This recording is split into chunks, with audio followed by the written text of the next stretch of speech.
Com tudo.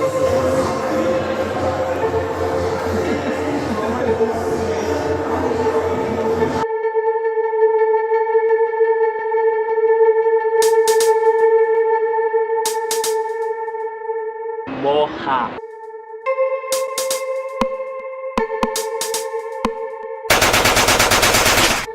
Eu não vou morrer, eu não vou morrer, eu não vou morrer. Viva, viva, viva, viva em pleno mar morto. Eu não vou morrer. Viva, viva, viva, viva em pleno mar morto. Desacuenda! Meu nome é Bruna Cury, eu tenho 31 anos, eu faço parte de diversos coletivos de arte, entre eles um que a gente chama de Coletivo Coiote, outro que a gente chama de Coletivo Vômito. Já participei de performances com La Plataforma, Coletivo T, e um coletivo chamado Mexa também, que é daqui de São Paulo.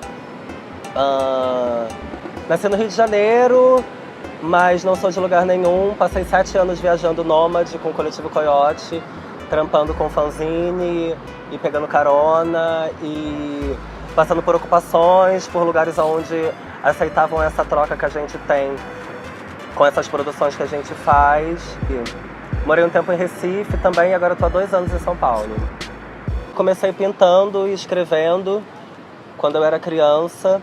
Depois eu conheci o trabalho do Elliot Sica, que é clichêzão da arte, mas que abriu muito para mim, porque eu trabalhava com pintura e aí eu entrei no processo de romper a estrutura da pintura e tirar a moldura, e disso virar uma instalação, pensar em núcleos, em bólides, até que me veio a coisa do parangolé e a coisa do corpo. E para mim foi um encaixe perfeito com a minha necessidade de expressão, pelo meu corpo ser vulnerabilizado e eu precisar também mostrar a potência que nossos corpos têm. Daí eu conheci a Raíssa Vitral, que uma amiga nossa fotógrafa apresentou a gente, e a gente estava numa fase conturbada que a gente tinha necessidade de estar produzindo algo juntas. E as referências eram muito parecidas, a gente curtia literatura beatnik e a gente flertava bastante com uma anticultura anarquista, e a gente estava em situação de vulnerabilidade, então a gente acabou se aproximando de uma galera punk também por questionamentos políticos e morávamos em ocupações. E aí a gente começou a performar e a Raíssa já tinha um trabalho que falava sobre sexualidade. Daí teve uma ocasião que aconteceu no Rio de Janeiro, em Santa Teresa, como esses festivais de apartamento. Daí a gente pensou numa performance que na época se chamou Narciso Antropofágico, e daí tinha uma inconformidade com o meu corpo, e aí eu tinha ações como depilar o corpo inteiro, e aí eu começava a me morder até sair sangue, e a Raíssa tinha essa coisa também de estar trazendo o pornô, e esse pornô que não é normativo, questionando até mesmo a indústria da pornografia convencional.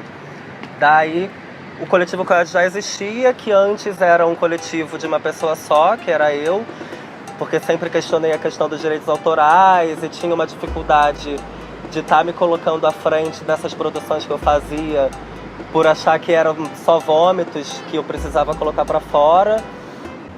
E aí, com o passar do tempo e com o meu processo de transição também, eu fui esclarecendo mais a minha situação no mundo e me empoderando mais também. Hoje em dia eu me coloco mais com o meu nome e tal. Daí a gente ficou 7 anos performando, e aí o Coiote tomou uma outra forma, que também foi uma forma mais aberta, que já não era mais eu, aí veio a Raíssa, depois veio a Gilda, depois veio a Márcia, e até que chegou num ponto que a gente falou que já não era mais só sobre a gente, e acabou virando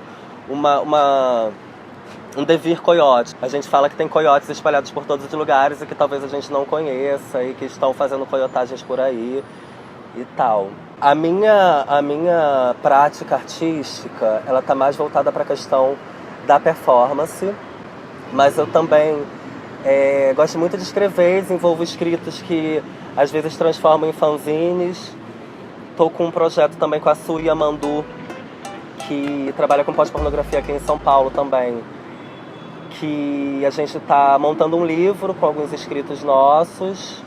E a razão de fazer a arte é muito mais de necessidade mesmo. Então, durante muito tempo, essa coisa de não me colocar como Bruna Curi nos projetos e estar anônima, também é por um questionamento em relação à própria arte, sabe? Tipo, que até hoje isso fica martelando na minha cabeça o sentido de fazer as coisas. Então eu faço ações diretas que as pessoas colocam no lugar da performance. E no lugar da performance já chega no âmbito da arte. Daí eu já me justifico como artista para estar fazendo coisas que eu acho necessárias socialmente. Assim. Me componho de todas as referências que passam na minha vida. Por isso que meu trabalho também fala sobre corpos vulneráveis e marginalizados, e travestis, e negra, e tal. Então, tipo, é tudo muito acúmulo. Essa formação artística, ela acabou sendo privilegiada de alguma forma, porque, por exemplo, eu trabalhei na Galeria de Arte do Hélio de Sica, no Rio de Janeiro, que me deu essa abertura para arte contemporânea e tal. Porque antes eu pintava coisas com necessidade também, mas era tipo pintura a óleo, e que em algum momento eu tava com essa necessidade da técnica, até que eu resolvi romper com tudo isso e fazer uma coisa mais visceral. Mas as referências, elas estão o tempo inteiro chegando, assim, tipo, escritoras feministas, o movimento negro. Penso muito no movimento transfeminista, que fala sobre a interseccionalidade e tem como base o movimento negro. Então, tipo, veio como uma carga de que já tinha no meu corpo e que foi só abrindo caminhos para possibilidades de me expressar e de me relacionar com as pessoas. Referência para o que eu tenho feito ultimamente, que está muito voltado com a questão da pós-pornografia e do pornoterrorismo. Tem a Anne Sprinkle, que começou com o movimento pós-porno. A Diana Pornoterrorista também, que veio com essa carga de agressividade que muito me representa também.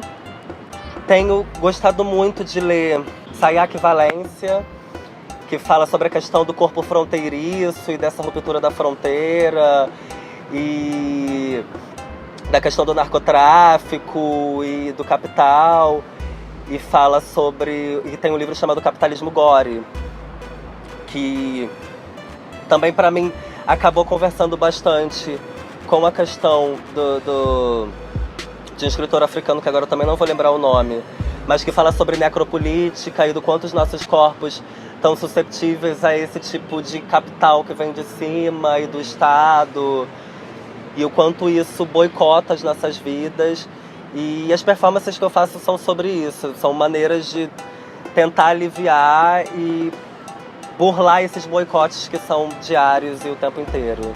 No Manifesto do Coyote tem uma parte que a gente fala sobre anti-esteticismo burguês, que é esse lugar da arte que a gente questiona, que às vezes as produções, elas estão muito voltadas para uma estética, também por uma questão de moda e por uma questão de passar pelo aval da crítica artística. E a gente, enquanto coletivo, eu em todos os coletivos que faço parte, chego com essa vontade. E até nos meus próprios trabalhos, quando faço sozinha e performo sozinha, eu penso muito na questão estética, me vem a princípio, porque são imagens de corpos negros que são massacrados, sabe? E aí é como se fosse um espelho, que eu me vejo também. Imagens de violência, imagens reais, que é na real o que a gente vivencia, e essas estéticas da opressão que a gente também está inclusa nisso, assim, tipo, nossa estética enquanto travesti é uma afronta social. Daí me vem imagens de guerras cotidianas e movimentos. Que movimento fazer para estar modificando essa roda cíclica e tá colocando uma outra possibilidade. Mas também inclui, tipo, um processo interno, psicológico, sensível, sentimental, de troca com outras pessoas, porque, tipo, não quero fazer uma arte egoísta. Quero fazer uma arte que me represente e tenha a possibilidade de estar representando outras pessoas com vulnerabilidades parecidas. Então são essas imagens que me vêm e movimentos que oprimem e como fazer outros movimentos para subverter esses que estão oprimindo, ou então como fazer outros movimentos para estar saindo dessa roda. Assim como, por exemplo, a questão da pós-pornografia. A pós-pornografia também é pornografia. A gente questiona a pornografia convencional, mas a gente utiliza também de uma mesma possibilidade de estar mudando a mentalidade das pessoas. Porque quando a pornografia convencional vem com aquela coisa completamente limitada, existem pessoas que são contra a pós-pornografia e dizem, não, a gente tem que simplesmente romper com isso. Já a gente da pós-pornografia pensa que a gente pode subverter isso e utilizar isso como potência também. Porque é uma potência e é o que faz a sociedade criar os imaginários e pensar em quem vai oprimir, ou então quem vai desejar, ou quem vai desejar e oprimir ao mesmo tempo. Então é tipo, as coisas estão aí, então eu penso em utilizar do que já está aí e subverter para estar fazendo alguma coisa que eu acredite. Então as reações são diversas. Tem pessoas que ficam super emocionadas e empáticas e que acaba trazendo à tona alguns gatilhos de opressão que eu tento vomitar e que outras pessoas também, quando passaram, relembram. E daí algumas vezes são momentos lindos, porque a gente compactua juntas nesse momento da performance. A gente está conversando numa outra linguagem, de uma outra forma, que não é a verbal. E daí a gente acaba não é superando, mas trabalhando muito mais essas questões na cabeça. Que são esses corpos vulnerabilizados que são massacrados, nossos. Mas tem pessoas que choram e preferem não lidar, porque quando começa alguma ação mais pesada, acham melhor se retirar, que também eu super entendo. Mas a maioria das pessoas ficam em choque e acham desnecessário, acham agressivo demais, acham sujo demais, acham que não é arte. E que essas pessoas também super estão no lugar que eu quero que elas estejam, que é esse lugar de incômodo. Porque como é representação, esse lugar da agressividade, esse lugar de colocar a patologia em cima dos nossos corpos e achar que é desnecessário, e achar que a gente tem que morrer, e achar que a gente merece sim apanhar na rua e ser xingada e etc. Também são essas mesmas pessoas que se incomodam com a performance. Então eu acho que de alguma forma dá uma mexida na cabeça, assim, de tipo, que porra é essa que a gente tá fazendo no dia a dia com essas pessoas? Porque é tão naturalizada a recriminação que chega no âmbito também de você assistir uma coisa que não te agrada completamente e você tá recriminando, e você ter asco, e você achar que não poderia estar sendo feito, sendo que é só a liberdade dos nossos corpos sendo expressada e a gente exercendo a nossa autonomia de fazer o que a gente quiser nas nossas vidas. Acho que é bem isso, assim. E como trata muitas vezes com escatologia e excrementos, e tocamos em temas que são essa cerne da recriminação, que é essa base colonial, e o quanto a gente está formado e programado para estar recebendo tudo isso e achar de boa. Então acho que é bem isso, são diversas as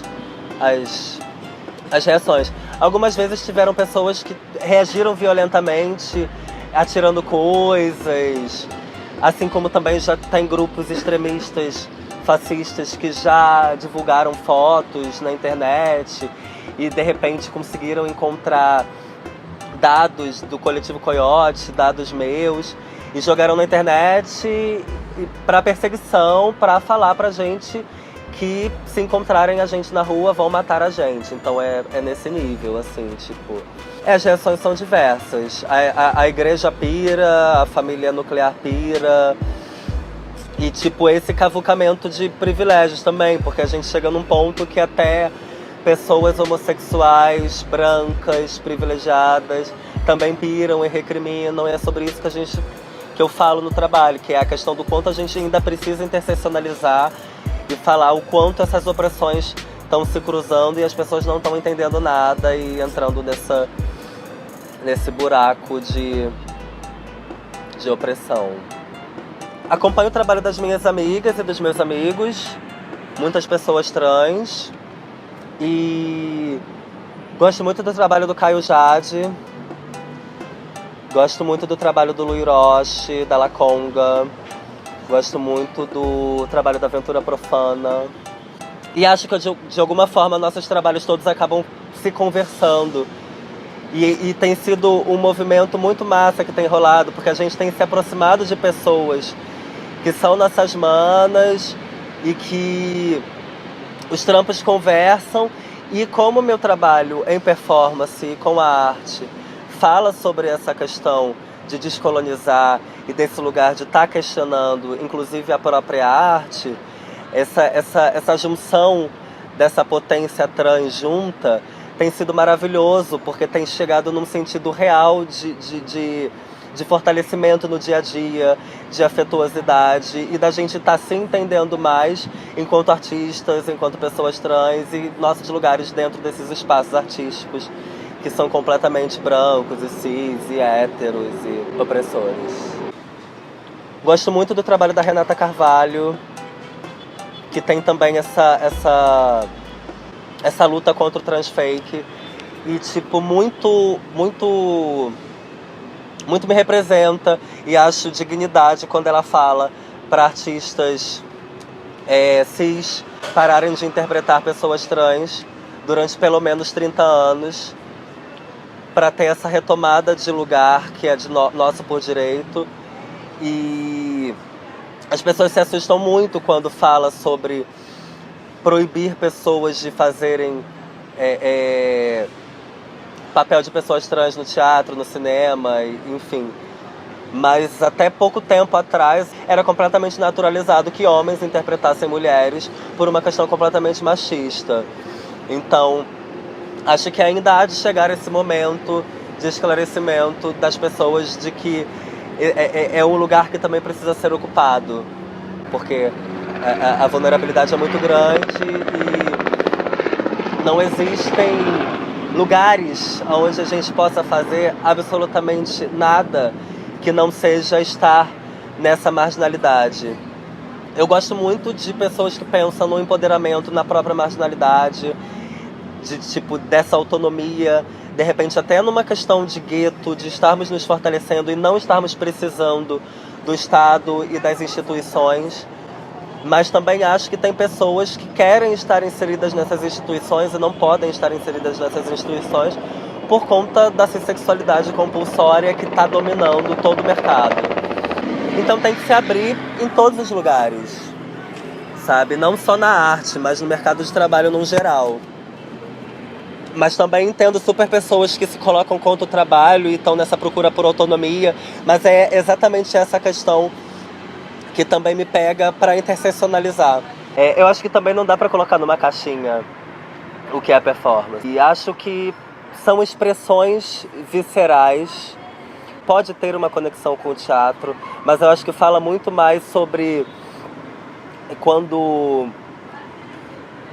passa alguma coisa que mexe, tipo, sei lá, um furacão, um tornado e tipo, vroom, aconteceu alguma coisa ali. E pode ser alguma coisa até dita cotidiana, mas aí as pessoas têm essa mania de colocar no âmbito da performance e é aquela ação que ninguém presta atenção todos os dias, acaba se tornando algo sensível para se pensar. A minha relação com a performance e o que eu acho da performance e as minhas representações performáticas, penso muito como bombas, expressões momentâneas que depois vão reverberar. É isso que reverbera, pelo menos em mim. A performance, quando acontece, é algo que reverberou em mim já. De que, tipo, eu sei que se eu fizer aquela ação, alguma coisa vai se transformar em mim e, por consequência, também em pessoas que estiverem vendo e que se tocarem por aquilo. É muita revolta e muita sensibilidade. Então eu junto a revolta com a sensibilidade e performo. Eu acho que pra mim é isso.